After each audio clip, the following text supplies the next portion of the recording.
안 하시고 바로 접속. 등록 안 하고 오시는 분들도 있으실 것 같긴 한데 그건 모르겠네요. 예. 네, 알겠습니다. 네, 지금 미국 그 식품의약국 FDA 식품 이력 추적 제대로 파악하고 대비하기 세미나 참석해 주시는 분들 예, 환영하고요. 지금 5시 1분입니다. 참석자분들이 계속해서 늘고 있는 관계로 5시 5분 되면 정각 5시 5분 되면 세미나 시작하도록 하겠습니다. 예, 잠시만 기다려 주시기 바랍니다.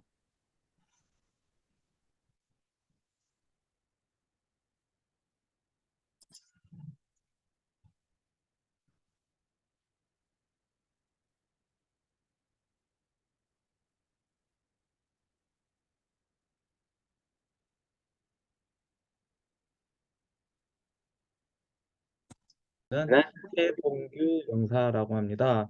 오늘 5시부터 진행되는 미국 FDA Food Traceability 식품 이력 추적 제대로 파악하고 대비하기 세미나에 참석해 주신 모든 분들께 감사 인사 말씀 먼저 드리도록 하겠습니다. 세미나 시작에 앞서서 오늘 세미나 준비에 가장 신경을 많이 써주신 저희 권성환 부총영사님 축사를 듣도록 하겠습니다. 부총영사님 축사 부탁드립니다. 네, 안녕하세요. 권성환입니다. 오늘 많이들 바쁘신 가운데 이렇게 온라인 세미나에 많이 참석해 주셔서 감사드립니다. 100여 명 이상 등록하셨고 지금도 계속 참여하시고 있다고 들었고요. 오늘 세미나는 LA 총영사관과 한미 관세무역 연구 포럼이 공동으로 준비했습니다. 세미나를 함께 준비해 주신 앤드류 박 회장님, 캐티 홍 수석 부회장님께 진심으로 감사드립니다. 그리고 또 오늘 강의를 진행해 주시는 박성원 변호사님과 안다니 대표님께도 아울러 감사의 말씀을 드리고자 합니다.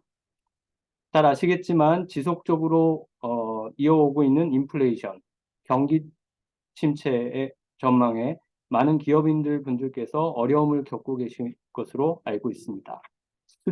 수출이 산업의 근간인 우리나라는 FTA 확대 등으로 관세 장벽은 점차 없어지고 있지만 그에 비해 각 나라들은 안전, 환경, 국내 시장 보호 등을 이유로 비관세 장벽을 점차 증가시키고 있는 것이 현실입니다. 특히 한국의 식품 분야 대미 수출은 매년 증가해 왔지만 2022년은 전년 대비 2.8% 감소한 것으로 나타나고 있습니다. 이러한 것의 원인은 비관세 통관 장벽이 가장 주요한 원인이라고 해석할 수 있을 것 같습니다. 이번 세미나에서는 미국 비관세 장벽의 핵심이라고 할 수 있는 미국 식품의약국에서 최근 강화된 식품 이력 추적 규정이라는 규제에 대해 알아볼 예정입니다. 강화된 이 규칙은 FDA가 식품안전 현대화법에 대한 집행을 구체화한 것으로서 치즈, 달걀, 신선 채소 등이 대상 식품군에 포함되어 있고 이를 제조, 가공, 포장, 보관하는 기업들의 추가 추적 기록 보관 요건 등을 담고 있습니다. 세계적으로 경기 침체에 대한 우려가 심각해지고 있는 상황에서 우리 한국 식품이 K푸드로서 미국에서 각광받고 있는 지금이야말로 우리 기업들이 이런 규제 강화에 그 누구보다도 선제적으로 대응해야 할 것이라고 생각합니다. 이번 세미나를 계기로 우리 수출 기업들과 동포 기업들이 대응 방법을 잘 익히시고 앞으로도 기업 운영에 큰 도움이 되시길 바랍니다.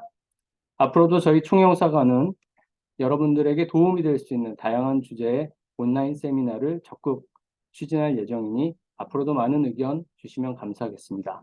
오늘 좋은 시간 되시길 바랍니다. 감사합니다. 네, 부총영사님 말씀 감사합니다. 네, 다음으로는 이번 세미나를 저희 주 로스앤젤레스 총영사관과 같이 준비한 한미 관세무역 연구 포럼의 케이시 홍 수석 부회장님의 축사를 듣도록 하겠습니다. 안녕하세요. 권성환 부총영사님 자세한 설명 감사합니다. 한미 관세 무역 연구 포럼 팩트의 부회장인 패티홍 관세사입니다. 오늘 LA 총영사관과 팩트의 주체로 요즘 FDA에서 가장 중요시하는 푸드 트레이서빌리티 건을 이에 대비하고 도움을 주실 두 분 전문가, 박성원 변호사님, 그리고 안남희 대표님을 모시게 되어 영광으로 생각하고 감사합니다. 수입 규제가 많이 강화되고 있고요.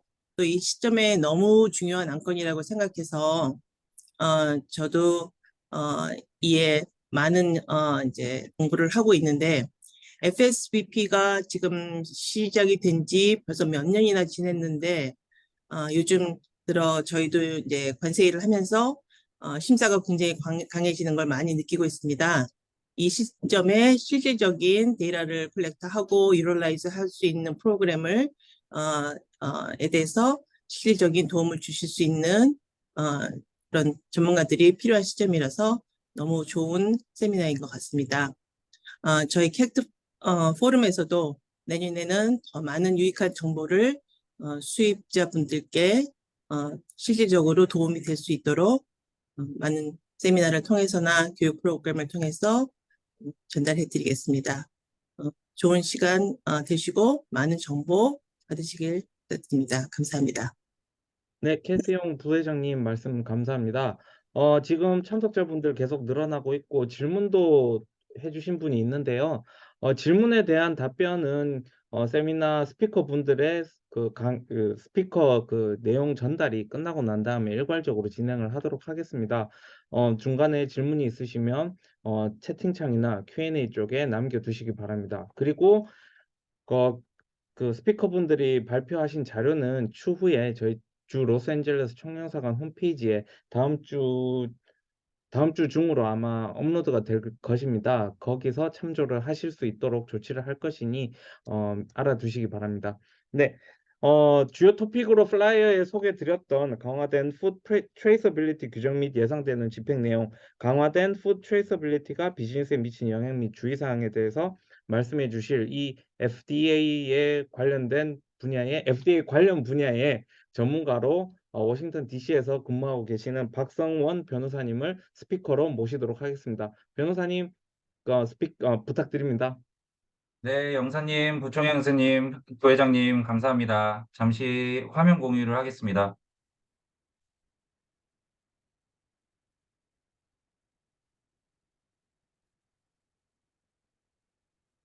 네, 혹시라도 안 보이시면 말씀 부탁드리고요.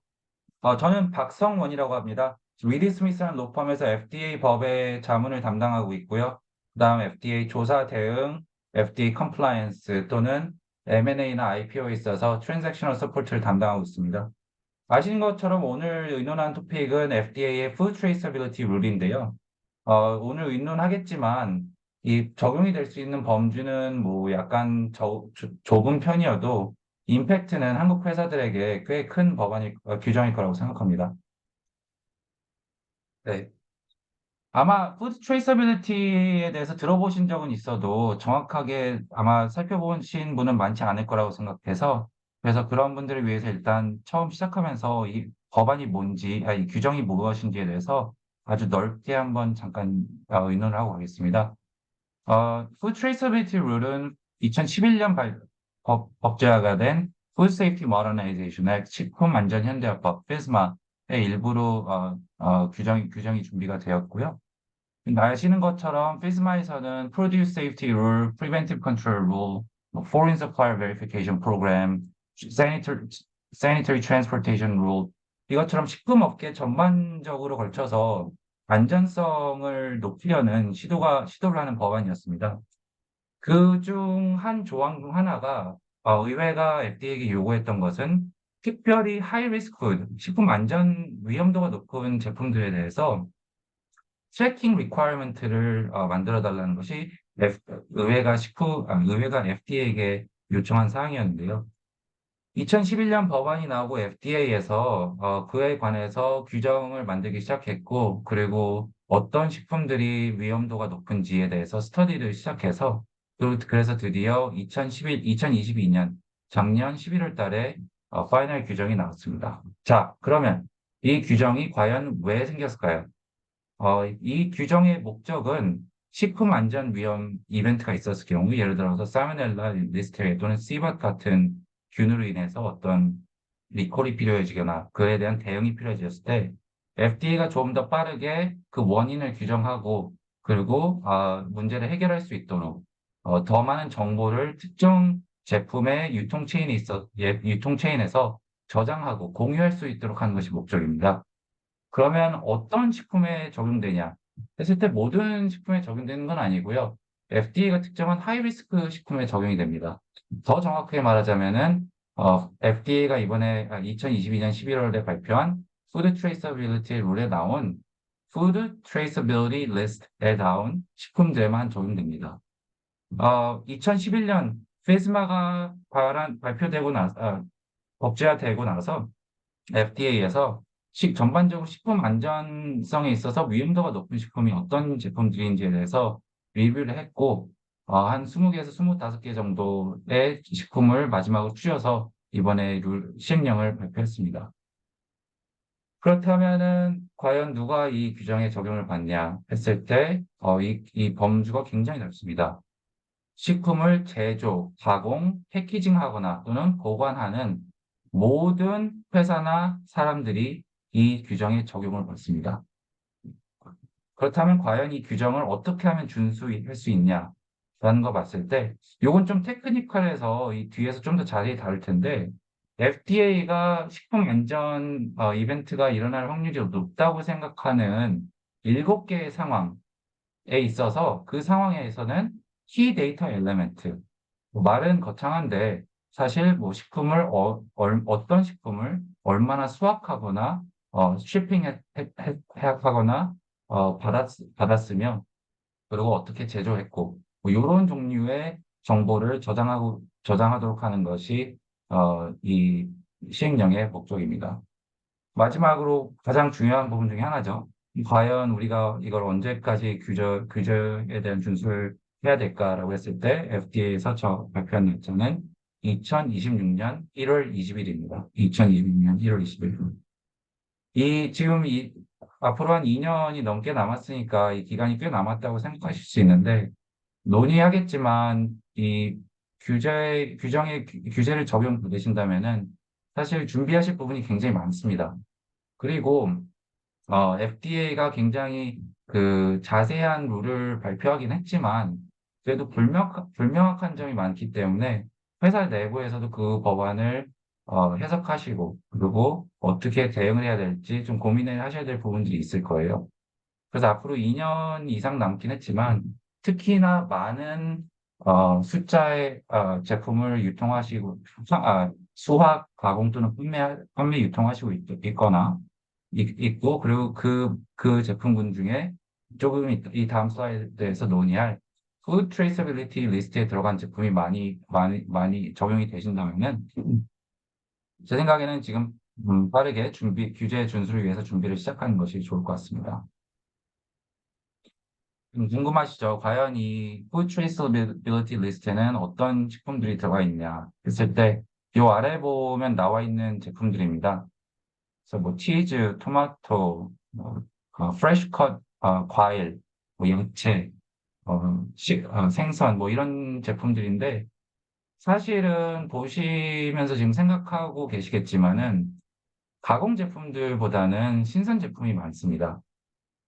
그리고 제가 통계를 찾아보니까 한국에서는 이제 신선 제품보다는 가공 제품의 수출이 더 많아서 이 룰의 임팩트가 크지 않겠구나라고 생각하시는 분들도 아마 계실 거예요.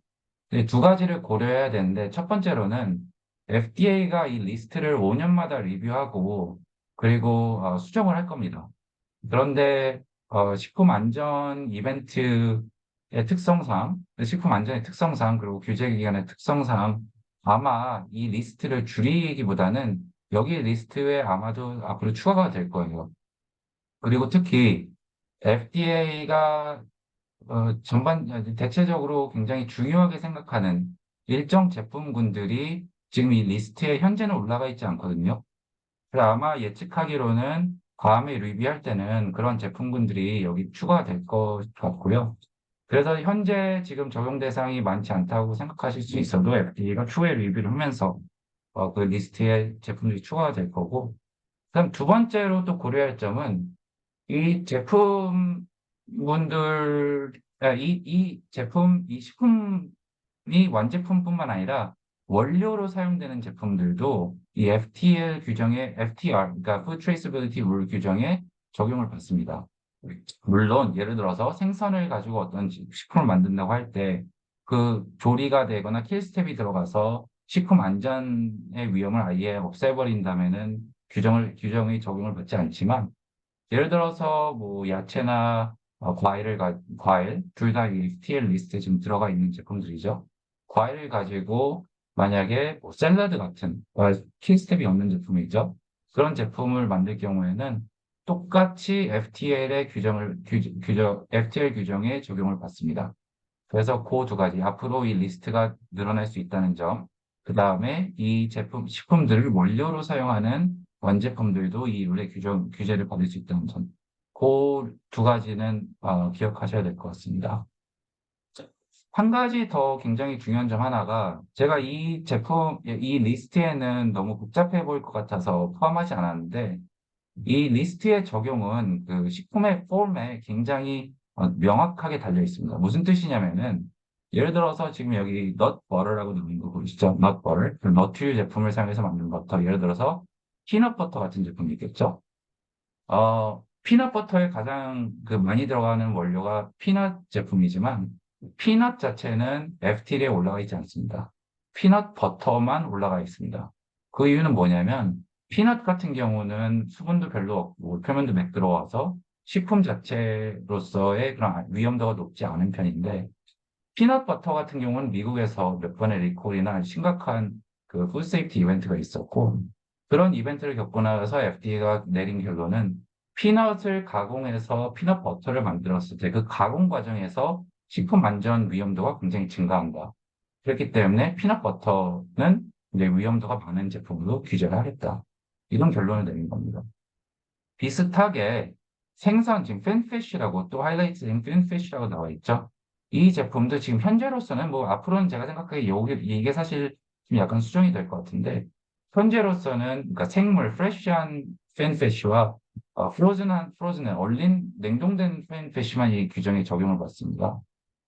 그래서 만약에 여러분들이 뭐 다른 방법으로 가공을 해서 보내신다면은 미국에 수출하신다면은 이 규정에 적용을 받지 않을 가능성도 있습니다. 물론 제가 방금 말씀드린 것처럼 제 생각에 여기서는 어느 정도의 FDA에서 업데이트가 있을 것 같습니다. 그다음 또 중요한 점은 어, 아주 굉장히 좁은 스코프의 예외 조항들이 있긴 한데요. 일반적으로 이 FTL에 들어간 식품을 다루는 회사나 업체는 미국 국내 또는 미국 국외, 한국 업체들을 포함해서 상관없이 1월 20일이면 모두 적용받습니다. 아마 여러분들이 이 FDA 규정에서 기존에 보셨던 거는 예를 들어서 미국 국내 업체들에게만 규정을 먼저 적용하고 해외 업체들에게는 나중에 적용하거나 또는 굉장히 작은 회사의 경우는 규제의 적용을 유예하는 걸 많이 보셨을 텐데요. 이번엔 그런 예외 조항이 아예 없거나 아니면 조금 이따 그 스몰 비즈니스 exemption에서 보시듯이 그 규제 예외 조항의 폭이 엄청나게 줄어들었습니다. 그래서 결론은 만약에 여기 나와 있는 제품들을 지금 생산, 수확, 가공, 유통하시고 계시다면은 지금 이 룰에 관해서 규제 준수하려면 어떻게 해야 되는지를 꼭 지금 자세하게 살펴보셔야 할 필요가 있습니다. 저는 이제 조금 더 테크니컬하게 들어갈게요. 아까 제가 처음 슬라이드에서 말씀드렸던 것처럼 이 Food Traceability 룰의 기본 골자는 Critical Tracking Event, 그러니까 FDA가 위험도가 높다고 생각하는 몇 가지 상황에서 Key Data Element, 그 유통이나 판매, 수확, 제조에 대해서 아주 중요한 몇 가지 정보들을 저장해서 그 저장한 정보를 다음 단계의 유통 체인에 넘기도록 하는 게 그게 이 법안의 골자입니다. 키 데이터 엘리멘트 같은 경우는 너무 종류가 많아서 제가 이 다음 슬라이드에서 더 논의할 거고요. 크리티컬 트래킹 이벤트를 볼게요. 그러니까 이 정보를 뭐 누구든지 다 어느 상황에서 모아야 되는 게 아니라 FDA가 규정한 7가지의 규정이 있습니다. 그중에 보시겠지만 처음 4개 같은 경, 4개의 이제 이벤트 같은 경우는 농산물 또는 씨푸드, 해산물의 그 규제가 집중되어 있고, 그 다음 나머지 3개는 전반적으로 모든 상황에서 적용 가능한 규정들입니다. 10번째, 하베스팅, 그러니까 수확할 때. 그러니까 이 수확한다는 건 농산물뿐만 아니라 주로 이제 농산물에 적용되긴 하지만, 예를 들어서 뭐 해산물 양식할 때에도 적용이 되고요. 다시 해석해 보자면, 만약에 여러분께서 뭐 농장을 가지고 계시고, 거기서 하베스팅 하신다면은, 그 하베스팅 하실 때 콜렉트하고 저장하시고, 그리고 다음 단계 유통업자에게 넘겨야 되는 키 데이터 엘리멘트가 몇 개 있습니다. 이제 그 첫 번째가 이제 하베스팅 때 그런 조항이 적용되는 거고요. 두 번째로 이제 쿨링 비포 이니셜 패킹. 이건 뭐 항상 모든 그 업체들이 또는 모든 식품에 대해서 일어나는 상황은 아니지만, 뭐 일부 경우 예를 들어서 오이 같은 경우는 밭에서 수확을 해와서 뭐 퍼실리티에서 냉장 과정을 거친 다음에 그 다음에 패킹을 하죠. 그러니까 하베스팅 한 후, 그렇지만 패키징 전에 예를 들어서 오이를 냉장시키는 그 과정도 FDA는 굉장히 식품 위험도가 높은 과정을 분류합니다. 그래서 이 과정에서도 콜렉트하고 다음 단계에 넘기셔야 되는 크리티컬 트래킹 이벤트가 몇 개 있고요. 크리티컬 트래킹 이벤트로 분류가 되고요. 죄송합니다. 키 데이터 엘리멘트가 몇 개 있고요. 그 다음에 initial packing of a raw agricultural commodity. 그러니까 농산물을 처음에 제가 방금 말씀드린 것처럼 예를 들어서 오이를 패키징 할 경우 또는 이 쿨링을 거치지 않는 경우도 있죠. 일부 제품의 경우 예를 들어서 밭에서 수확해서 바로 그 자리에서 패킹을 하는 경우가 있죠. 그런 경우도 FDA에서는 크리티컬 트래킹 이벤트로 분류합니다. 자, 그 다음에 오른쪽에 이것도 제 생각에는 이 적용을 받을 한국의 그 업체들이 상당히 많으실 것 같은데, 그다음에 FDA가 중요하게 생각하는 게 이제 어선에서 수확된 해산물들을 육지에서 처음 받는 그 상황, 그 이벤트도 FDA에서는 크리티컬 트래킹 이벤트로 분류합니다. 사실 어선에서 수확하고 그리고 어선에서 손질한 요런 과정들은 일단 푸드 트레이서빌리티 룰에서는 예외 조항으로 지금 상당 부분 분류가 되어 있고요. FDA가 그 전에 커버를 못하고 있다고 판단했던 액티비티가 예를 들어서 그런 어선들이 한국으로 돌아와서 제품들을 건네받을 때 육지에서 처음 제품을 받는 그 스텝을 FDA가 조사를 했을 때, 이제 식품 안전 이벤트가 여기서 많이 생기는구나 하는 판단 아래 그 상황도 크리티컬 트래킹 이벤트에 들어가고요. 그 다음에 이제 나머지 3가지 같은 경우는 조금 더 전반적으로 전반적으로 적용이 되는 이 상황들인데, shipping, 그러니까 FTL에 들어가 있는 식품들을 보내거나 receiving 그런 제품들을 받거나 이런 과정에서 모두 KDE, Key Data Element, 이 다음 슬라이드에 논의하겠지만 Key Data Element를 콜렉트하고 그 다음 단계 유통업체 또는 바이어에게 넘겨야 됩니다. 중요한 거는 shipping하고 receiving 같은 경우는 인트라 컴퍼니가 예를 들어서 회사 지사가 몇 개가 있다고 하면은 그 회사 지사들 사이에서 물건이 왔다 갔다 할 때도 이 규정이 적용이 됩니다. 그래서 예를 들어서 제가 뭐 박성원 회사 한국 본사에서 박성원 미국 지사로 제품을 보낼 때도 이 키 데이터 엘리멘트에 대해서 한국 본사에서 콜렉트해서 미국 지사로 보내고 그리고 미국 지사는 그 데이터를 콜렉트해서 저장하는 이런 과정을 반드시 거치셔야 합니다. 마지막으로 트랜스포메이션. 트랜스포메이션이 굉장히 흥미로운 이슈인데 이 트랜스포메이션이라고 얘기하면 어떤 FTL에 들어간 제품을 완전히 다른 제품으로 이제 조리하거나 아니면 가공해서 바꾼다고만 생각하는 경우가 있는데 트랜스포메이션의 정의는 굉장히 좁습니다.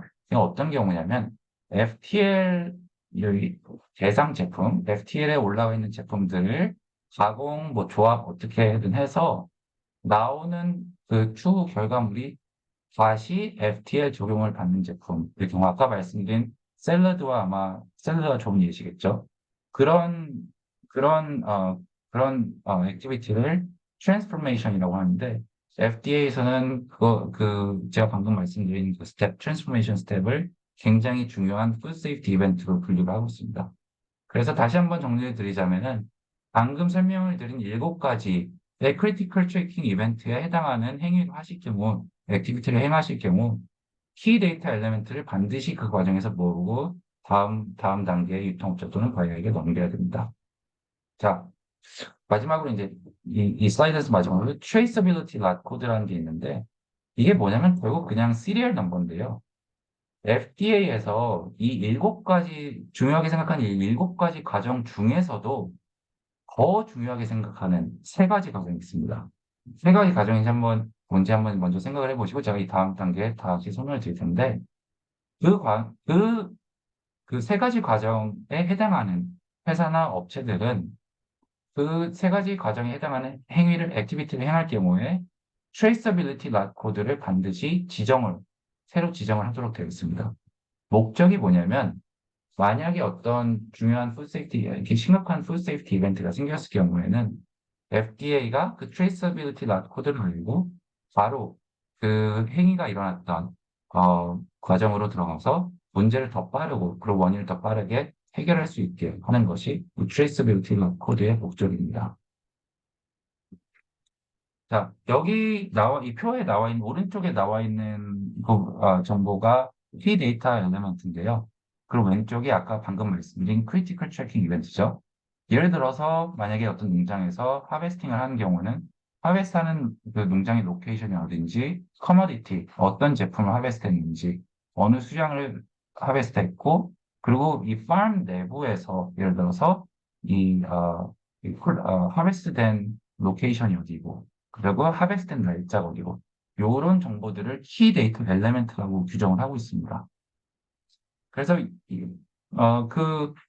거의 다 비슷하긴 한데요. 뭐 이 액티비티들에 따라서 약간씩 다릅니다. 그래서 이 부분은 뭐 제가 다 리뷰할 필요 없이 나중에 따로 살펴보시고 그런데 제가 여기서 강조하고 싶었던 부분이 있는데 제가 방금 이 트레이서빌리티 코드에 대해서 아까 이 방금 슬라이드에서 말씀을 드렸잖아요. 그리고 이 7개 중에서 FDA가 식품 안전 위험도가 그 중에서도 높다고 생각하는 3가지 액티비티가 있다고 말씀드렸었는데 이 3가지가 바로 여기 지금 볼드로 되어 있는 3가지입니다. 첫 번째가 Initial Packing of a Raw Agricultural Commodity. 그러니까 농산품을 처음 패킹할 경우. 그 다음 2번째로는 어선에서 해산물을 처음 육지에서 어선으로부터 들어오는 해산물을 처음 받을 경우. 그 다음에 마지막으로 설명드린 Transformation. FTL에 적용을 받는 식품을 가공해서 다시 FTA에 적용을 받는 식품을 만들 경우. 요 3가지는 FDA가 굉장히 중요하게 생각하고 있고요. 그러한 이유에서 이 3가지 행위를 행하는 회사나 사람은 반드시 그 과정에 있어서 트레이서빌리티 코드를 새로 지정하도록 되어 있습니다. 그러니까 다시 한번 정리해 보면은 예를 들어서 제가 오일을 수확하고 그리고 오일을 쿨링하고 그리고 거기까지는 KDE만 키 데이터 엘리멘트 여기 표에 나온 키 데이터 엘리멘트만 콜렉트해서 저장을 하면 되는데 그 오일을 받아서 제가 뭐 이제 유통업자에게 보낼 목적으로 국산에 패킹을 한다. 그럼 이제 그 패킹한 액티비티는 이 3번째 줄에 나온 이니셜 패킹 액티비티가 되거든요. 그 과정에서 제가 트레이서빌리티 코드를 어사인해야 됩니다. 그리고 트레이서빌리티 코드와 여기 이 줄에 나와 있는 나머지 키 데이터 엘리멘트를 매치를 시켜서 제가 저장을 하고 있어야 됩니다.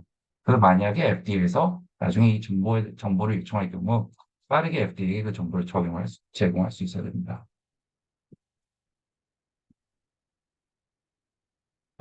이제 제 생각에는 방금 말씀드린 그 키 데이터 엘리멘트, 크리티컬 트래킹 이벤트, 그리고 트레이서빌리티 랏 코드 요 3개가 굉장히 아마 가장 이 룰에서 중요한 요건들이 아닐까 싶은데 뭐 이 외에도 준수를 반드시 하셔야 되는 부분들이 있습니다.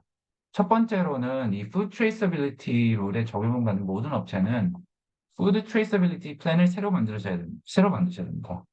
아마 어, 아마 여기 지금 듣고 계신 분 중에서 프리벤티브 컨트롤도 새로 만들어야 됐었고 또 다른 데는 어차피 헬스비율도 요구하고 그리고 뭐 수입하는 분들이 있으시다면 또 거기다가 foreign supply verification 플랜도 만들어야 되는데 이제는 다시 food traceability 플랜까지 준비해야 되는구나 하고 굉장히 부담스럽게 생각하시는 분들도 있을 거예요. 그리고 아마도 뭐 처음에는 이 food traceability 플랜에 들어가야 되는 FDA가 기대하는 정확한 요건이 사실 처음에는 명확하지 않을 수도 있기 때문에 부담스러울 수도 있겠지만 어, 제 생각에는 아마 Prevent Control 룰이나 Foreign Supplier Verification Plan 프로그램 만드시는 것보다는 훨씬 더 수월하실 거예요. 이제 이 Food Traceability Plan에 들어가는 두 가지 정보가 있는데 제일 중요한 두 가지 정보가 있는데 첫 번째는 회사가 FTL 규정을 적용받는 식품을 어떻게 아이덴티파이 하는지. 예를 들어서 제가 판매, 유통, 수확하는 뭐 10개의 제품이 있다면 그 중에 3개의 제품이 FTL 규정에 적용을 받는다는 걸 어떤 과정을 통해서 어떤 룰을 통해서 정하는지 이런 과정이 written plan이 있어야 되고요. 그다음 두 번째로는 어, 그러한 제품들에 대해서 어떤 정보를 어떻게 수집하고 어떻게 저장하고 어디에 저장하는지 이 과정들에 대해서 자세하게 설명이 되어 있어야 됩니다. 아마 뭐 제품을 유통, 판매, 수확하신 제품을 추가하시거나 뭐 리무브 하심에 따라서 플랜이 바뀔 수도 있지만 처음에 잘 만들어 놓으시면은 크게 아마 큰 틀에서 수정은 필요가 없으실 수도 있고요. 그리고 중요한 거는 Preventive Control이나 FSBP 같은 경우는 제품당 이제 적용이 돼야 되는 경우가 많은데 Food Traceability Plan 같은 경우는 FDA에서 회사마다 하나만 있으면 된다고 그렇게 규정을 하고 있습니다. 그다음 이제 레코드 키핑 전반적으로 그렇다면은 KD 같은 정보 또는 트레이서빌리티 락 코드 같은 정보를 어떻게 저장을 해야 될까 했을 때 기억하실 점이 두 가지가 있습니다. 어, 전반적으로 적용되는 거의 모든 지금 제가 말씀드린 부분에 있어서 적용되는 two-year rule이 있고요. 그 다음에는 24-hour rule이 있습니다. two-year rule은 이 과정을 통해서 콜렉된 정보는 기본적으로 거의 모든 상황에서 2년 이상은 저장을 하고 계셔야 되고요. 그다음 두 번째 24-hour rule 같은 경우는 FDA가 KDE, 뭐 traceability, barcode 이런 정보를 요구할 때는 24시간 안에 그 정보를 제공이 가능해야 됩니다. FDA가 규정에서 명시를 하고 있어요. 이게 만약에 이 규정 준수를 제3자에게 아웃소싱하고 싶으면 아웃소싱하는 것도 가능하다. 그래서 아마 여기 듣고 계신 분들 중에 아웃소싱 하시는 분들도 아웃소싱 하실 분들도 꽤 있으실 거예요. 그렇지만 아웃소싱 하시더라도 반드시 24시간 내에 FDA에 그 그 정보를 제공할 수 있어야 됩니다. 그 다음 세 번째, Electronic Sortable Spreadsheet이라고 나와 있죠. FDA가 만약에 요청하면은 지금 방금 말씀드린 그런 정보를 스프레드시트에 스프레드시트 형태로 제공할 수 있어야 되고요. FDA에서 뭐 이걸 어떤 형태로 제공해라 뭐 이런 아직 가이던스나 그런 규정은 없고 이 부분에 있어서는 사실 상당 부분 회사들의 재량이 있을 수도 있을 것이라고 예상하고 있습니다. 그다음 이제 FDA 규정에서 사실 어떤 FDA 법에서 제일 중요한 게 이 부분이죠. 어떤 FDA 법이든 어떤 회사나 또는 어떤 식품이 이 규정에 규정 적용에서 제외가 되는지. 첫 번째 아마 제일 많이 미국 바이어들하고 또는 미국에 계신 분들은 또 저 제조사들하고 이 커뮤니케이션 하시면서 가장 많이 이렇게 맞닥뜨리실 이슈인데 킬 스텝. 그러니까 킬 스텝을 거칠 식품은 대부분의 경우 이 푸드 트레이서빌리티 룰에서 면제가 됩니다. 예를 들어서 제가 여러분께 어떤 아니면 조기를 예를 들게요. 프레시한 조기를 사와서 그 조기를 구워서 미국에서 유통을 한다면은 그런 경우는 킬 스텝을 적용하는 걸로 판단이 될 확률이 높기 때문에 FDA 이 푸드 트레이서빌리티 룰의 규정을 적용 안 받을 확률이 높고요. 근데 중요한 거는 이 킬스텝을 적용할 경우에는 회사들끼리 어그리먼트가 있어야 됩니다. 그러니까 두 가지의 그런 상황이, 그런 요건이 요구가 되는데, 첫 번째는 제가 방금 말씀드린 제가 어떤 FTL 적용 식품을 사와서 가공을 하는 경우. 두 번째는 제가 가공을 하지 않고 가공을 한 회 다른 사람한테 넘길 경우가 있겠죠. 그러면은 그 첫 번째 스텝에서 저한테 신선 제품을 FTL 제품을 제공하신 여러분과 저 사이에 어그리먼트가 있어야 되고, 그러니까 제가 킬 스텝을 하거나 아니면 킬 스텝을 적용하는 사람에게만 물건을 팔는 어그리먼트가 있어야 되고, 그다음 당연히 저와 그다음 제 물건을 사갈 바이어 사이에도 비슷한 종류의 어그리먼트가 있어야 됩니다. 제 생각에는 아마 이게 회사들이 규정 준수에 있어서 가장 어려움을 겪을 부분이 아닌가 싶습니다. 그 다음에 이제 세 번째 블렛을 보시면은, 세 번째 포인트를 보시면은, 이제 Food Subject to Regulation by the USDA라고 나와 있죠. 이 규정, 지금 제가 처음에 말씀드린 것처럼, 이 규정을 발표할 에이전시는 FDA고요. 근데 미국에서는 FDA하고 USDA하고 식품 규제를 같이 담당하고 있습니다. 뭐 같은 식품에 대해서 규제를 담당하는 건 아니고, 육류나 뭐 일부 제품이 들어간 식품은 USDA가 담당하고, 그 다음에 뭐 그 외의 제품들은 FDA가 담당하는데, 만약에 어떤 제품, 여러분이 미국에 수출하신 제품이 USDA 규제에 해당되는 제품이시라면은, 이 FTL 규제에서는 제외를 받게 됩니다.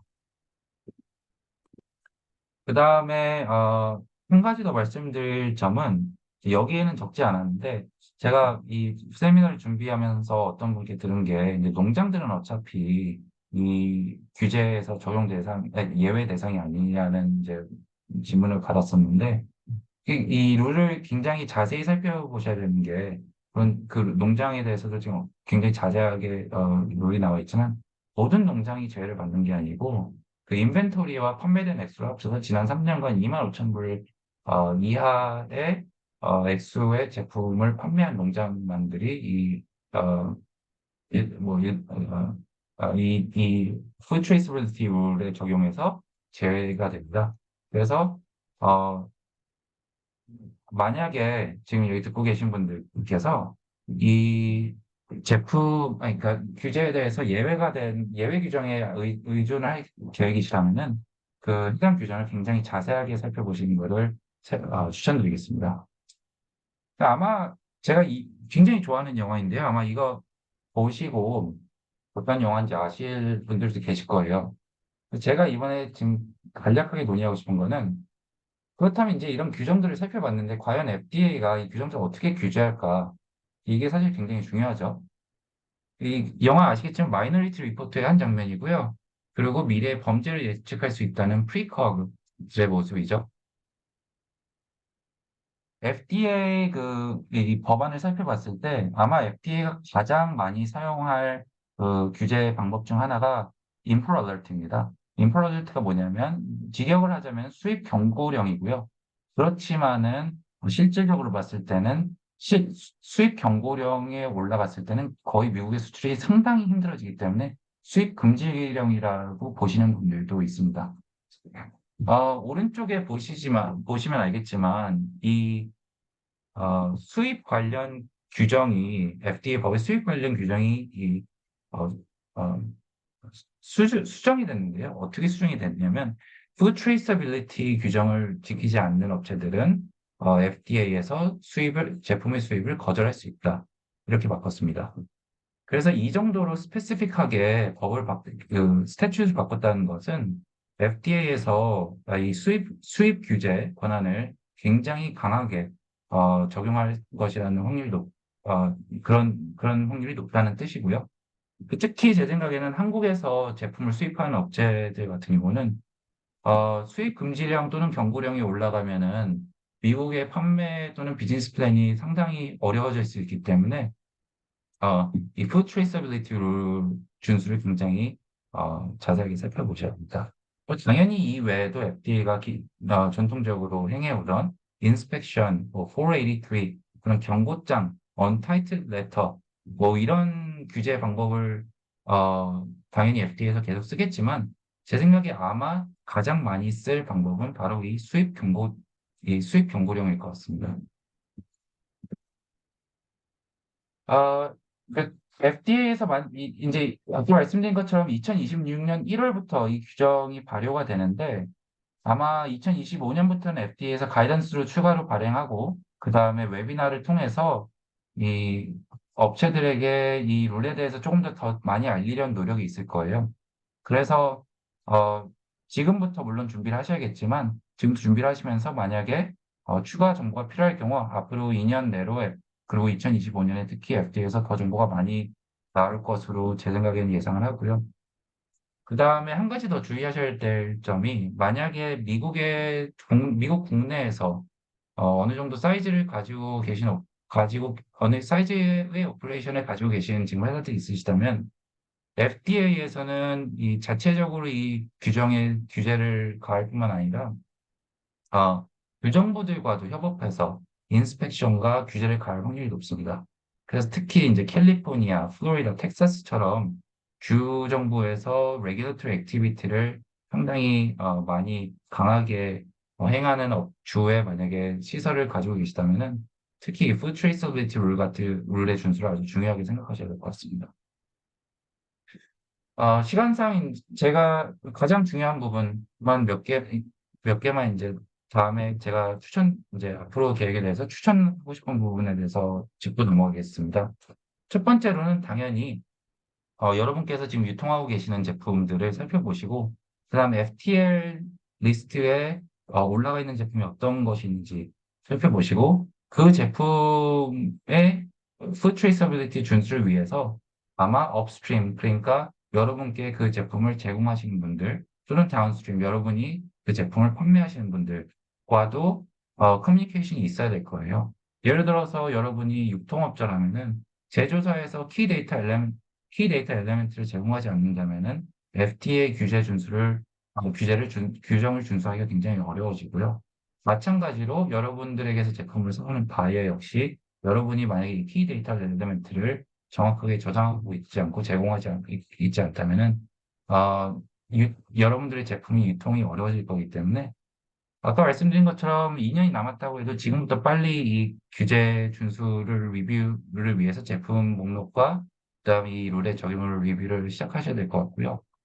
두 번째로 이건 아마 어, 특히 이제 미국 바이어분들하고 딜을 하실 때 많이 겪으시게 될 텐데 아직까지는 이 점이 부각이 되고 있지 않은데 제가 2025년 정도 되면은 계약서에 Food Traceability 룰의 준수에 관해서 어, 어, 그 조항이 들어가는 경우가 굉장히 많아질 겁니다. 그래서 그리고 이제 그런 조항을 준수하지 않을 경우에는 뭐 페널티라든지 아니면 다른, 이제 비용을 물어야 할 경우가 생기기 때문에 계약서에도 이제 바이어들하고 딜하신다면은 그런 걸 예상하시고, 그리고 거꾸로 이제 서플라이들에게 제품을 사오신다면은 서플라이들과의 계약에도 푸드 트레이서빌리티 룰에 관한 조항을 추가하시는 것을 생각해야 되고요. 어, 마지막으로 이제 2024년하고 2025년에 FDA가 여기에 대해서 이미 FDA에서 지금 상당 부분 이 룰에 대해서 많이 발표를 하고 있고 앞으로 추가로 이 규정이 더 강화될 확률도 높고, 그리고 그 강화될 규정에 대해서 FDA가 더 정보를 발표를 할 겁니다. 그래서 준비를 하신과 동시에 FDA에서 어떤 업데이트가 있는지 그 점도 굉장히 클로스리 모니터링 하신 것을 추천드립니다. 네, 감사합니다. 네, 박성원 변호사님 감사합니다. 아주 그 포괄적이고 중요한 키 팩터들을 정확하게 짚어서 말씀을 해주신 것 같습니다. 저도 많은 도움이 됐고요. 박성훈 변호사님 지금 Q&A 올라온 거 질문 하나만 제가 읽어 드리겠습니다. 답변 부탁드립니다. 뭐 해당하는 식품인 치즈나 에그가 제품 자체인가요? 혹은 가공식품으로서 치즈나 에그의 성분이 5% 미만으로 소량 함량일 경우에도 해당되나요? 이런 질문을 주셨어요. 답변 부탁드려요. 굉장히 좋은 질문이고 어려운 질문인데요. 어, 아까 말씀드린 것처럼 FTL 규정, 아니, 그러니까 FTL 규정의 적용은 제품이 어떤 형태로 되어 있냐에 따라서 적용을 받습니다. 사실 치즈도 모든 치즈가 적용을 받는 건 아니고 시행령에 나온 정확한 치즈의 종류가 있습니다. 그래서 달걀도 마찬가지예요. 달걀 같은 경우는 이제 가공된 달걀이 아니라 프레시한 달걀만 지금 현재로서는 이 룰의 규정을 받고 지금 저한테 5% 제품의 5% 가공식품에 달걀이나 치즈가 5%가 들어가 있다고 질문을 주신 거는 제 생각에는 아마 이 가공식품이 어느 정도 뭐 희입되거나 뭐 열 처리를 거치거나 이런 과정을 거친 가공식품일 것 같아요. 만약에 그런 가공식품이고 그리고 그 가공 프로세싱 과정이 아까 말씀드린 예를 들어서 킬 스텝으로 분류가 될 수 있다면은 어, 그렇다면은 FTL 규정에 적용을 받지 않을 확률이 높고요. 근데 예를 들어서 치즈가 그 상태 그대로 그냥 갈려진 상태, 예를 들어서 그레이트된 치즈, 갈려진 치즈가 샐러드에 들어간다. 샐러드에 추가된다. 가공이 전혀 된 상태가 아니죠. 아니, 그러니까 그 가공은 됐지만 예를 들어서 열처리 또는 킬 스텝을 적용받은 상태가 아니죠. 이런 상태라면은 FDA의 FTL 규정을 계속 적용받을 확률이 높습니다.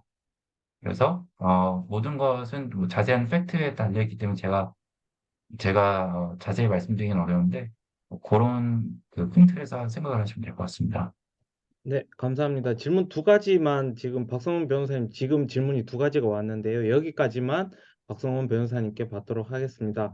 라면 건더기 스프에 들어가는 건조 야채 같은 경우도 FTL에 해당이 될까요? 이런 질문이 있네요. 그, 영사님 괜찮으시다면은 이 두 가지 처음 두 개 질문을 같이 제가 어드레스 하겠습니다. 예, 지금 세 결국 개가 비슷한 게 또 아, 있어요. 김치 발효. 이거 네. 한꺼번에 뭐 뭉뚱그려서 말씀해 주셔도 될 것 같아요.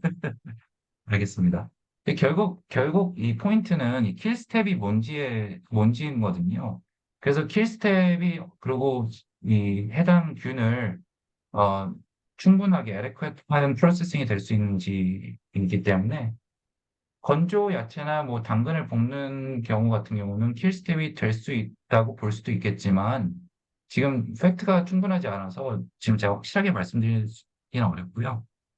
일단 발효 같은 경우 굉장히 좋은 질문 주셨는데 그거는 지금 제가 말씀드리면 제가 모르겠습니다. 왜 모르겠냐면 사실 제가 아까 슬라이드에도 퍼멘테이션에 관해서 한 블렛을 넣어놨었는데 FDA에서 이 발효나 건조 식품 같은 경우는 사실 뭐 모든 발효식품은 아니지만 일부 발효식품이나 또는 많은 수의 건조식품은 굉장히 푸드 세이프티가 리스크가 높다고 판단하고 있습니다.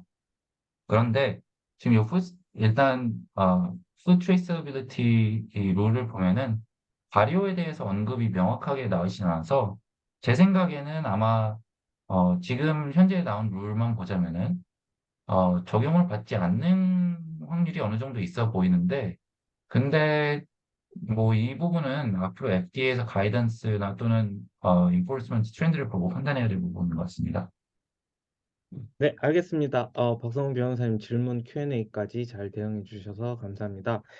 다음 박성훈 변호사님의 강의를 듣다 보니까 이게 기업분들이 그런 기업이 제출해야 되는 기록이라든지 데이터 이런 부분에 대한 준비를 지금부터 조금씩 해 두셔야 되는 걸로 예상이 됩니다. 이 부분에 관해서 그 한국의 퓨처센스라는 이제 블록체인 인공지능 기술 기반 디지털 전환 솔루션의 업체의 대표이사로 재직 중이신 안다미 대표님께서 이 부분에 대해서 설명을 해 드리도록 하겠습니다. 네, 안 대표님, 네, 부탁드립니다.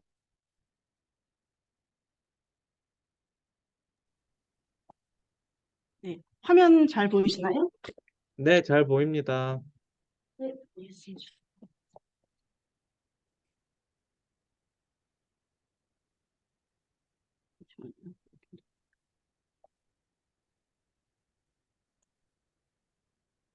네, 방금 박 변호사님께서 너무 상세하게 설명을 해주셔서 저희도 되게 많이 배웠습니다. 좋은 발표 감사드리고, 저는 퓨처센스 주식회사 안다미 대표입니다. 먼저 최봉규 영사님, 권성환 부총 영사님, 한국 식품 산업에 굉장히 도움이 될 수 있는 좋은 자리를 마련해 주셔서 감사드리고요. 팩트의 앤드류 회장님과 캐시 부회장님한테도 감사를 드립니다. 저는 이제 현재 이러한 배경들과 이제 시대가 대두됨에 따라서 식품 제조업체가 당면하고 있는 이제 실질적인 문제들, 그리고 미국 FDA 규제 강화에 따른 이제 선제적인 대응 방안에 대해서 데이터 관점과 비즈니스 관점에서 조금 더 설명을 드리도록 하겠습니다. 저희는 이제 FDA 트레이서빌리티 시스템 구축의 필요성을 말씀을 드리고, 이력 추적 시스템의 구축 필요성과 이제 관리해야 될 데이터들, 키 데이터 엘리먼트, 그리고 저희 시스템에 대해서 설명을 드리는 순으로 이제 진행하도록 하겠습니다. 먼저 간단하게 제 소개를 드리겠습니다. 저는 블록체인과 데이터 관련 기술을 비즈니스에 도입해서 기업분들의 디지털 전환, 이제 DT라고 하죠. 이런 혁신들을 돕고 있는 퓨처센스 주식회사의 안다미 대표입니다. 중국에서 유학을 오래 했고요. 이제 글로벌 1위 블록체인 회사인 컨센시스라는 회사에서 한국 사업을 총괄하면서 블록체인과 웹3 그리고 데이터 관점에서 다양한 프로젝트를 진행하면서 실제 이게 좀 시급하고 필요한 부분이 식품업계라는 판단을 해서 이제 회사를 창업하게 되었습니다. 그리고 ICTC 국제관세무역자문센터에서 블록체인 위원장을 맡고 있습니다.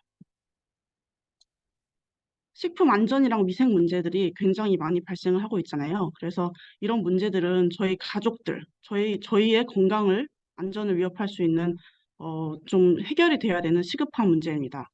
여기 화면 예시를 보시면은 많이 들어보신 후쿠시마 방사능 생선이라던가 중국산 알몸절임 배추김치, 살모넬라 계란 이런 이제 원산지를 속이거나 혹은 제조 과정에서 위생적이지 않는 것들이 폭로돼서 발생하는 이제 다양한 식품 안전 위생 문제가 있습니다. 이런 문제들은 해결이 되어야 되고요. 당연히 이제 해결에 대한 키는 저희는 이제 신뢰할 수 있는 데이터로 관리하고 증빙하는 그런 시스템이 필요하다고 생각을 하고 있습니다. 그래서 이런 문제들을 규제하기 위해서 미국 식약처인 FDA에서도 방금 박 변호사님께서 말씀하신 대로 이제 트레이서빌리티 룰 이런 식품 공급망 관리에 대한 이제 규제를 발효를 했습니다. 방금 설명을 들으셨지만 이제 작년 11월에 발효가 됐고 이제 2026년 1월부터 전면적으로 시행이 되죠. 그래서 미국에 수출하거나 미국 내에서 유통되는 이제 다양한 식품 제품에 대해서 주요 원재료의 원산지와 그리고 재배되는 과정, 가공되고 이동되고 유통되고 통관되는 7가지 단계에서 약 한 46개의 데이터를 키데이터 엘리먼트 KD로 규정을 하고 모든 식품 제조 기업한테 이런 전 과정을 글로벌 포맷에 맞게 데이터화를 하고 전자문서 형태로 관리하고 요청을 했을 때 24시간 내에 제출하는 규정이 있죠. 그래서 이런 부분들을 잘 대응을 하지 못했을 때 이제 미국 FDA 수입 경보, 임포트 알라트라고 하는 수입 경보에 등재된 한국 기업분들이 좀 많이 있는데 우리가 익히 잘 알고 있는 제약회사, 화장품회사, 식품회사 등 대기업들이 많이 포함이 되어 있습니다. 이 레드리스트에 등재가 된다면 후속 수입 물품까지 자동으로 통관이 보류될 수 있습니다. 미국은 한국 식품에 대한 혹은 한국 상품에 대한 통관 거부가 가장 많은 나라인데요. 이처럼 강화되는 FDA 규제 상황에 미리 대응을 하지 못하면 이제 특히 인력이나 리소스가 부족한 중소기업의 경우에는 사업적 타격이 상당히 클 것으로 예상이 됩니다. 작년에 이 식품 이력 추적제를 발효하면서 FDA 공무원이 월스트리트저널과 인터뷰를 통해서 이러한 글로벌 표준화된 데이터의 서플라이 체인 상에서 각 단계별 데이터가 유의미하게 연계가 되기 위해서는 신뢰성을 증빙해야 되고 따라서 데이터의 무결성과 위변조 불가성을 제고할 수 있는 블록체인 기술이 중요하다고 언급한 적이 있습니다. 식품의 오염은 이제 요 오른쪽에 그림을 보아주시면 원부 재료의 수확부터 가공, 출하되고 소비자한테 이르는 이제 전 과정을 거쳐서 이제 상당히 복잡한 공급망이 있고요. 그 공급망의 어떠한 단계에도 발생할 수가 있습니다. 그런데 식품업계는 현재 디지털화 정도가 굉장히 낮죠. 그리고 데이터화가 안 되어 있다 보니까 이런 공급망 관리랑 통제가 굉장히 어렵습니다. 그래서 이런 문제들로 인해서 식품 안전 문제가 발생을 했을 때 원인을 추적하는 게 어렵다는 문제가 있고요. 정확히 어떤 단계에서 어떻게 발생했는지에 대한 책임 소재를 파악하기가 어려운 것이 실정이고요. 이런 문제들이 잘 처리되지 않았을 때는 식품의 판매 중단, 그리고 리콜 혹은 폐기 등에 대한 이제 경제적인 손실이 발생할 수 있습니다. 식품 이력 추적의 목적은 이제 제품의 원산지부터 공급망을 통한 전 과정, 가공, 보관, 유통 단계에서 이제 일관성이 있는 신뢰성을 확보하는 것이 이제 식품 이력 추적의 목적입니다. 그리고 식품 안전과 관련된 이제 위험을 식별하고 관리하고 또 시시각각 변화하는 규제에 대한 요구 사항을 파악하고 이제 준수하는 데 있습니다. 이를 위해서 기존에 활용되고 있는 방식들을 먼저 설명을 드리겠습니다. 먼저 식품의 고유한 바코드를 부착하는 이제 바코드 스캔이 있죠. 이 바코드 스캔은 기존 공급망과 호환이 되고 비용이 효율적이라는 장점이 있지만 반면에 오류에 취약하고 제한된 환경에서 사용할 수밖에 없는 한계점을 가지고 있습니다. 그럼 두 번째 단계가 아니라 두 번째 방식은 RFID인데요. 잘 아시듯이 식품이나 다른 상품에 작은 전자 태그를 부착하는 방식입니다. 이 방식은 바코드보다 신뢰성은 높은데요. 그런데 RFID의 좀 한계점은 태그하는 곳, 그리고 태깅에 필요한 인프라 구축 비용이 좀 많이 듭니다. 그래서 이러한 단점 때문에 널리 확산되지 못하고 있습니다. 식품 이력 추적에 활용될 수 있는 기술들 중에서 최근에 대두되는 블록체인 기술은 데이터의 위변조가 불가능하고 투명성, 보안성으로 인해서 이제 복잡하고 다양한 단계를 가지고 있는 공급망 관리에 최적화된 기술입니다. 간단하게 블록체인 기술에 대해 소개를 드리면 컴퓨터 네트워크상에 기록된 거래, 트랜잭션이라고 하는 거래의 디지털 원장을 만들고 관리하는 기술이고요. 일종의 분산된 데이터 저장하고 관리하는 이제 분산 저장 방식입니다. 근데 공급망에 다양한 단계별 데이터가 있는데요. 각 단계별 데이터가 연결돼서 싱글 소스 오브 트루스, 단일 버전의 진실된 데이터, 합의할 수 있는 이제 단일 버전의 진실된 데이터를 가능하게 해서 이제 위변조가 불가능한 장점이 있습니다. 그래서 종합하자면 식품 이력 추적 시스템은 식품 안전성을 보장하고 문제 발생 지점을 식별해서 원부자재의 이제 투명성을 확보해서 거래처와 소비자의 신뢰도를 강화한다는 점에서 식품업계의 필수적인 기능이 되고 있는 상황이고요. 특히 원부 재료 수확부터 최종 식품까지 공급망에서 이제 이상 상황이 발생했을 때 이를 빠르게 파악해서 제품을 철저하게 조사한다거나 회수한다거나 이제 대내외적으로 대응할 수 있다. 이런 장점이 있고요. 식품 이력 추적 시스템이 잘 갖춰진다면 시간이 좀 걸릴 것으로 예상됩니다만 잘 갖춰진다면 문제 발생 시점이나 장소, 단계 혹은 누구, 어떤 이제 책임 소재 등을 시스템상에서 편리하게 확인하고 제품을 회수한다거나 향후 발생 가능한 위험에 대해서 이제 예측하고 대응할 수 있다. 이런 장점이 있다고 보아주시면 될 것 같습니다. 그리고 몇 가지 위닝 포인트를 말씀드리면 식품 원부자재 공급이랑 제조업체들은 식품 생산성에 대한 그리고 제품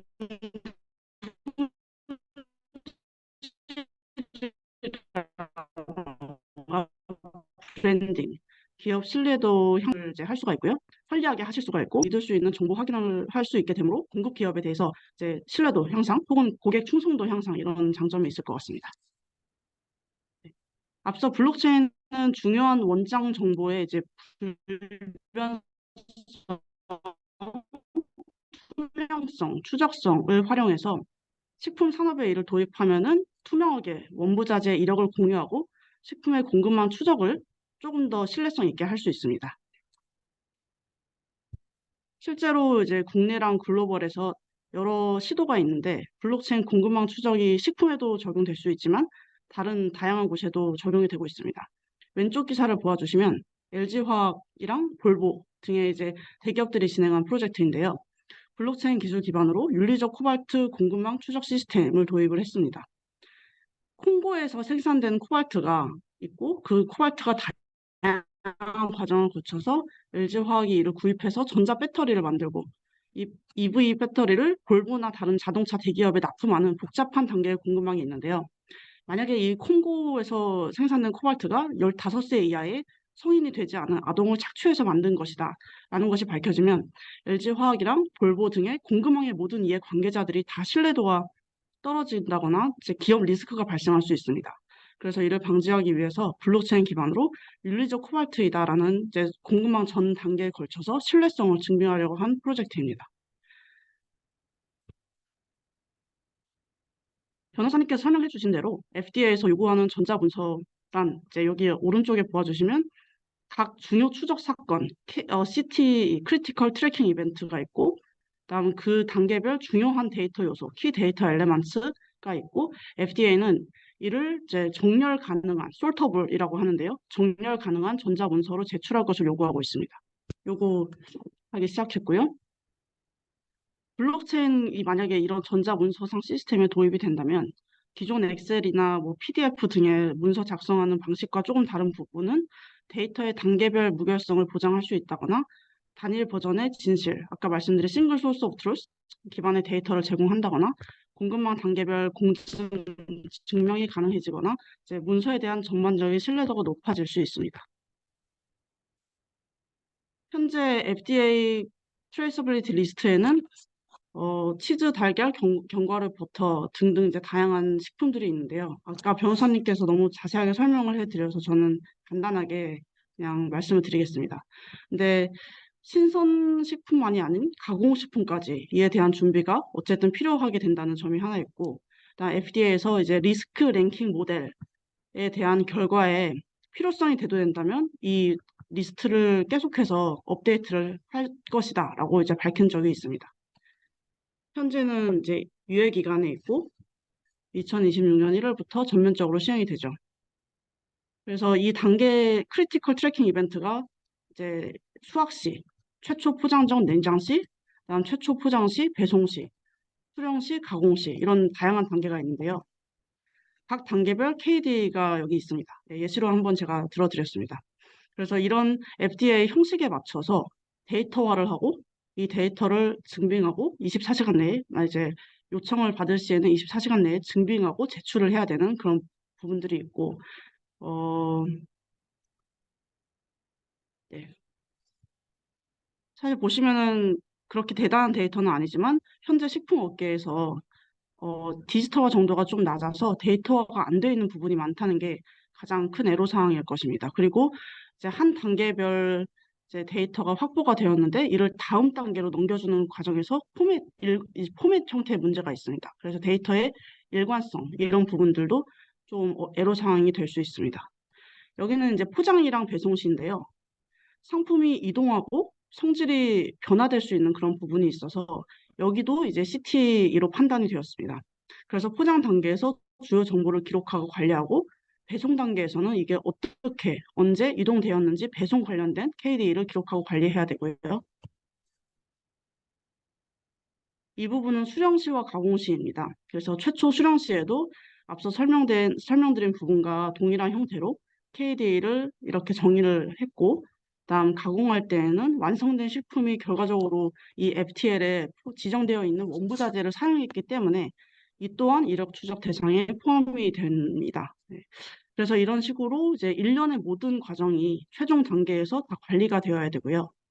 미국 FDA에서 이제 푸드 트레이서빌리티 관련한 자료를 요청했을 때 이제 위와 같이 전반적인 정보가 담긴 전자문서를 2026년 1월부터는 24시간 이내에 제출을 해야 식품 수출에 문제가 발생하지 않게 됩니다. 네, 조금 보기 쉽게 도식화를 해봤습니다. 봐주시면 토마토랑 마늘이랑 팽이버섯 부분인데요. 토마토, 마늘, 팽이버섯의 원부 재료를 수확하는 시점부터 이동의 관점으로 이제 CTE가 발생을 했고 수확 시에는 이제 상품의 이름부터 일련의 관련된 정보들을 KD에 포함해서 기록을 하고, 그다음 포장 전 냉장 단계에서는 이제 보관에 따라서 식품의 성질이 변화한다고 볼 수가 있어서 냉장 정보와 날짜 등과 같은 냉장 보관에 대한 정보가 KD로 기록하고 관리되는 부분을 확인하실 수 있습니다. 다음으로 저희 솔루션인 푸드풀 체인에 대해서 소개드리겠습니다. 푸드풀 체인은 이런 이제 배경과 문제점에서 식품 공급망 이력 관리에 필요한 데이터를 편리하게 수집하고 관리하고 이런 데이터를 활용할 수 있게 하는 플랫폼입니다. 식품 업계에서 이슈가 되는 식품 안전 문제라던가 ESG 대응에 필요한 이제 다양한 디지털 전환 기능을 제공합니다. 저희가 어, 지난 3년 동안 이제 한국의 대표 식품인 김치를 대상으로 블록체인 기반의 이력 관리 추적 시스템을 구축하고 실증을 해봤는데요. 과학기술정보통신부의 산하기관인 한국인터넷진흥원의 R&D 예산으로 진행을 했었던 프로젝트고 ICTC랑 세계김치연구소랑 같이 진행을 한 프로젝트입니다. 3년 전에 중국산 알몸 절인 배추김치 문제가 발생을 해서 이제 국민분들의 신뢰도가 좀 하락을 했고 2년 전에는 한성김치 사태로 단순히 원산지만이 아니라 식품의 제조 과정까지 관리가 되어야 된다는 필요성이 대두된 적이 있습니다. 따라서 저희는 김치의 대표 원부 재료를 4개를 선정을 했는데 배추, 무, 고춧가루, 마늘 4개를 대상으로 김치 제조 이력 추적 시스템을 구축을 했었는데요. 블록체인 기술을 활용해서 농장 배송부터 창고 입고, 제조 포장, 납품처 배송, 생산 이력 증명에 대한 이제 NFT 기반 디지털 인증서를 발행했고 소비자들이 QR코드를 스캔해서 김치의 이력 정보를 확인하실 때 일종의 보상으로 배추김치 얼굴이 그려진 NFT를 나눠드렸습니다.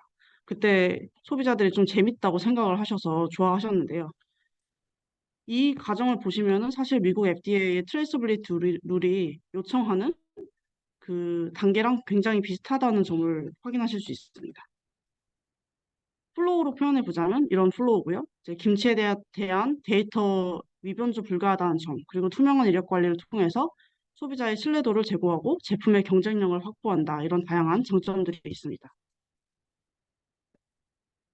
이런 글로벌 트렌드가 사실 5년 전에는 모든 기업들이 재무적인 수익만 내면 되고 돈을 열심히 벌면 되는 시대였는데 지금은 ESG 공급망 실사법이 발효되면서 기업들이 ESG 활동을 경영 지표에 굉장히 중요한 항목으로 포함을 시켜야 되는 시대가 왔습니다.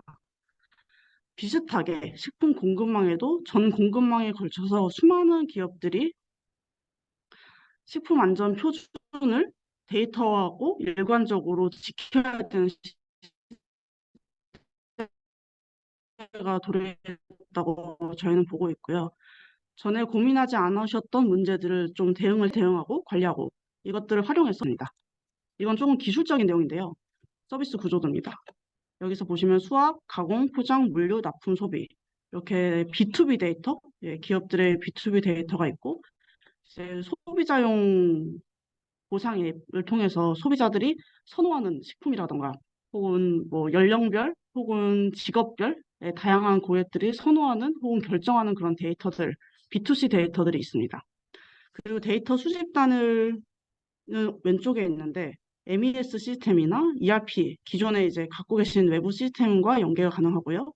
그다음 추후에는 FDA 이런 전자문서를 제출할 때 EDI 방식으로 데이터를 연동해서 포맷에 맞게 좀 클릭 몇 번만으로 전송할 수 있는 그런 기능을 준비하고 있습니다. 사용자 화면 몇 개를 보여드리겠습니다. 이 제조 현장에서 혹은 농장에서부터 좀 편리하게 쓰는 시스템이 필요하잖아요. 그래서 모바일 버전이 있고 그 모바일 버전과 연동되는 PC 버전이 있습니다. 인터넷 환경이 어려운 농수산 현장에서도 이제 편리하게 업데이트를 하고 그런 정보들을 확인할 수 있는 기능이 있고요. FDA에서 규제 사항에 대해서 업데이트된 내용이 있다거나 그런 것들을 알림이나 모바일 알림이나 알람으로 받아 보실 수 있는 서비스 혹은 이제 소통할 수 있는 커뮤니티 서비스 이런 부분들이 있습니다. 그리고 농장단에서 농장 위치 정보를 손쉽게 등록하고 증빙 자료를 업로드하고 실시간으로 업데이트하는 기능들이 있고 수학 이제 KD에 관련한 건데요. 수확하는 단계에서 KD 정보를 등록하고 최종 포장 전 혹은 포장 시 이제 다양한 CT별 KD 정보를 등록하고 관리하는 기능들이 있습니다. 이 부분은 배송 납품이고요. 이제 전자세금계산서 연계 그리고 방금 말씀드린 MES라던가 ERP 시스템과 연동이 가능합니다. 이 모바일이 PC 버전으로 연동이 돼서 손쉽게 데이터를 확인하시고 대시보드를 통해서 실시간 진행 사항을 확인하고 FDA 적합 여부 판단을 하실 수 있습니다. 이 부분은 상세 화면이고요. 입고에 관한 상세 정보들을 확인하는 화면입니다. 그리고 신규 업체 이 부분은 거래처가 이제 다양하게 있으신데 거래처별 상세 정보를 확인하고 조회한다거나 FDA 규제 적합성을 판단하는 그런 부분들이 있습니다. 네. 그럼 마지막으로 저희 회사 간단하게 소개드리면서 마무리하도록 하겠습니다. 저희는 퓨처센스 주식회사이고요. 글로벌 1위 블록체인 기술 기업 컨센시스라는 미국 회사에서 한국 시장을 담당했던 팀이 나와서 만든 회사입니다. 현재 AWS, 구글, 삼성전자 등의 IT 기업에서 이제 근무를 하셨던 분들이 같이 함께 하고 있는데 블록체인과 인공지능, 빅데이터 기술을 활용해서 실제적으로 저희 실생활에 혹은 비즈니스에 필요한 솔루션을 구축하는 걸 목적으로 해서 사명을 퓨처 테크놀로지 메이크 센스, 퓨처 센스라고 짓게 되었습니다. 시간상 연역은 스킵하도록 하겠습니다. 그래서 저희가 지금 진행을 해왔던 프로젝트들이 기술 인프라 단에서는 좀 비슷합니다. 먼저 경찰청 빅데이터 플랫폼에서 블록체인 이력 관리 및 인증 기술을 구축한 적이 있고요. 방금 말씀드린 이제 김치 관련해서 했던 프로젝트는 퓨처센스 우리김치 시스템을 구축을 했었고 이제 당시 ICTC의 김석호 이사장님과 세김치연구소의 김지한 연구원님께서 많이 도와주셔서 제주시, 나주시, 광주시 정책 홍보도 진행을 했었고 그다음에 식당들이 한 12,000개 그중에서 이제 원할머니 보쌈이라던가 한솥 도시락, 본죽 등 유명한 프랜차이즈 브랜드들 한 30개 정도가 참여를 해주셨습니다. 그리고 작년에는 이거를 디벨롭해서 김치의 주 원재료 4개를 상대로 대상으로 재배 단계부터 최종 소비자 납품까지 이력 추적 시스템을 구축한 것이고요. 이게 FDA에서 지금 요청하는 식품 이력 추적 관리 시스템과 비슷한 원리입니다. 그리고 환경부 전 장관님이신 이만희 장관님과 이제 2개 협회사와 함께 블록체인 기술을 활용한 ESG 탄소 배출권 확보하는 그런 데이터 프로젝트가 있습니다. 배출권 확보를 하고 탄소를 감축할 수 있는 이런 프로젝트인데 실질적으로 기반에 깔린 기술은 다 비슷합니다. 네, 여기까지 발표를 마무리하도록 하겠습니다. 혹시 궁금하신 점이 있으시면 질문해 주시면 제가 답변을 드리겠습니다. 그리고 오픈 채팅방을 저희가 만들어서 추후에도 교류를 하시고 커뮤니티를 이제 구축을 해서 함께 교류할 수 있도록 커뮤니티를 구축했으니까 궁금하신 사항이 있으면 여기서 같이 말씀을 나누셔도 좋을 것 같습니다. 네, 발표 여기까지 마치고 질문 있으시면 말씀해 주시면 답변 드리도록 하겠습니다. 감사합니다. 네, 안다미 대표님 고생하셨습니다. 몇 가지 질문이 올라왔는데요. 제가 지금 보면 박정흠님께서 이건 안다미 대표님께서 답변하실 사항은 아닌 것 같아요. 소스 제조해서 판매 중인데 원재료 받고 있는데 이런 경우에도 킬스텝을 생각해도 될까요? 아까 박성훈 변호사님께서 말씀해 주신 답변하신 내용과도 유사한 것 같은데요. 이거는 이렇게만 말씀해 주셔가지고는 정확한 내용이라든지 이렇게 된다, 안 된다를 말씀드리기가 곤란한 상황인 것 같고요. 예, 그런 부분을 고려해서 이제 뭐 나중에 이제 뭐 구체적인 부분들을 스피커님하고 이렇게 메일을 주셔서 상담을 한번 보시는 게 정확한 답변을 받으실 수 있으실 것 같습니다. 그리고 키 데이터 엘리멘트 모든 원재료 거래처에서 받아야 하는 걸까요? 한국도 이 식품 이력 추적제와 비슷하게 유통 이력 제도라는 제도를 두고 있습니다. 수입 단계에서부터 유통이 되는 단계를 모두 다 추적하고 데이터를 제출하는 제도인데요. 중간 가공이나 유통하는 업체가 그 이전 단계에서 이루어지는 뭐 예를 들어서 질문을 주신 것과 같이 원재료 거래처에서 파악을 해야만 하는 그런 자료들이 있는 경우에는 그 자료들, 그 키 데이터들은 거래처에서 받으셔야 됩니다. 예, 그렇게 해서 그 데이터들이 이동을 해가면서 이력이 쌓아 나가는 걸로 저는 이해를 하고 있으니까요. 제 답변이 틀리지는 않았을 거라고 생각을 합니다. 네. 그리고 이제 김현님, 요거 퓨처 센스가 제공하는 기능과 관련된 거는 안다미 대표님과 나중에 추후에 따로 상담을 받아보시길 바랍니다. 예. 그리고 중간에 이제 말이 종종 끊겼었는데요. 뭐 인터넷 사정이 그렇다는 거 좀 이해를 해주시고요. 예. 그리고 이거 마지막에 박정음님 다시 퓨처센스 대표님께 질문 드립니다. 원재료를 받고 있는 제품에 바코드가 기재되어 있는 경우 따로 식품 이력 추적 제도에 대한 정보를 받지 않아도 되나요? 예, 이 부분 안 대표님 답변을 좀 해주시면 좋겠네요. 예. 그래도 받아야 됩니다. 예, 왜냐면 방금 말씀드린 대로 바코드가 다 적용이 되어 있지 않은 부분이 있을 수 있고요. 바코드에 담겨 있지 않은 데이터 같은 경우는 또 따로 데이터화를 해서 받아야 되는 걸로 알고 있습니다, 저는. 네, 이 정도면 답변이 충분히 다 되신 걸로 파악이 됩니다. 오늘 늦은 시간까지 처음에 이제 오늘 제일 많이 들어오셨을 때가 91분이셨는데 지금까지 80분이 계시는 걸 보니까 그만큼 집중도 높은 이런 세미나가 되지 않았나 이런 생각이 듭니다. 오늘 많이 고생해 주신 박성원 변호사님, 안다미 대표님 준비해 주시고 이렇게 잘 발표를 해주신 부분에 대해서 감사드리고요. 늦은 시간까지 참석해 주신 모든 리스너 분들께도 감사의 말씀 드리도록 하겠습니다. 네, 미국 FDA 푸드 트레이서빌리티 제대로 파악하고 대비하기 세미나 오늘 이 정도에서 마치도록 하겠습니다. 다른 뭐 질문 사항이나 뭐 요청 사항이 있으신 부분이 있으시다면 스피커 분들께 이메일을 보내주셔도 되고 안남희 대표님께 뭐 이렇게 아까 커뮤니티 카카오 오픈 채팅방도 말씀하셨는데 따로 질문을 하시거나 상담을 받고 싶으신 부분이 있으면 카톡으로 하셔도 되고요. 그리고 오늘 진행된 세미나 녹화본 그리고 발표 자료는 제가 조만간 저희 주 로스앤젤레스 총영사관 홈페이지에 게재하도록 하겠습니다. 네, 오늘 수고 많으셨습니다. 좋은 밤 되십시오. 한국은 좋은 아침 되십시오. 감사합니다. 감사합니다. 고생 네, 많으셨습니다. 고생하셨어요.